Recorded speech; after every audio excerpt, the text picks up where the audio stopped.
Macaulay Culkin. Meno, ktoré pozná celý svet. Herec, ktorý sa narodil v New Yorku v roku 1980, sa preslávil ako Kevin McAllister vo filmoch Sám doma 2 stratený v New Yorku alebo Sám doma bohatý. Ďalej ho môžeme poznať z filmov Striko Buck, kde si zahral synovca Milesa, po boku herca Johna Candyho, z čiastočne animovaného filmu Vládca kníh alebo z filmu Moja prvá láska. Dieťa, ktoré sa z večera do rána stalo hviezdou, zažilo oveľa viac, než ste možno tušili. No. Wait. Culkinov život aj kariéra sú plné zaujímavých momentov a v tomto videu vám ukážem 15 zaujímavostí, ktoré rozhodne stoja za pozornosť každého fanúšika. Tak poďme na to.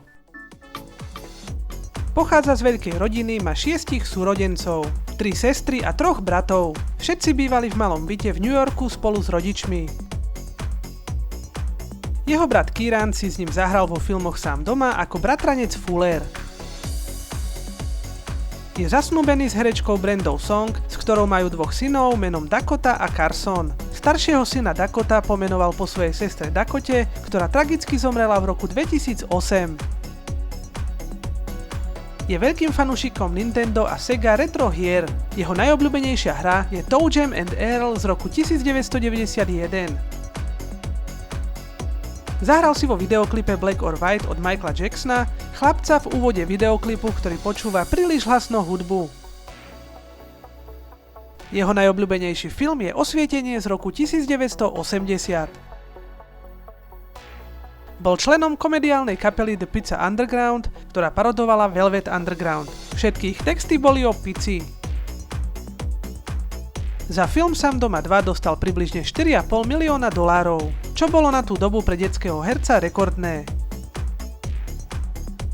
Venuje sa písaniu, podcastom a humorným projektom. Jeho najznámejší podcast sa volá Bunny Ears. Obľubuje jednoduché a rýchlo dostupné jedlo ako napríklad bageta, ramen alebo pizza. Počas dospievania bojoval so závislosťou na drogách, alkohole a liekoch na predpis. Ako hovorí, slava mu spôsobovala stres a zlý vplyv okolia, vrátane jeho otca, ktorý na neho vyvíjal tlak v herectve. Po obrovskom úspechu v detstve si dal takmer 10-ročnú pauzu od herectva, pretože sláva ho extrémne vyčerpávala.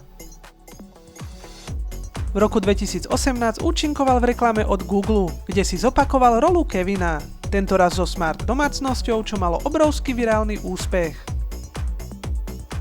Od roku 2023 má svoju hviezdu na chodníku slávy v Hollywoode.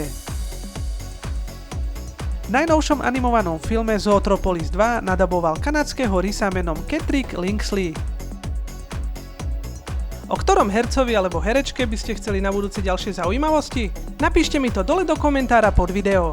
A samozrejme, ak sa vám dnešné video páčilo, kliknite na tlačidlo like a pre viac takýchto videí ma nezabudnite sledovať. Ja sa s vami lúčim, majte sa pekne a čaute.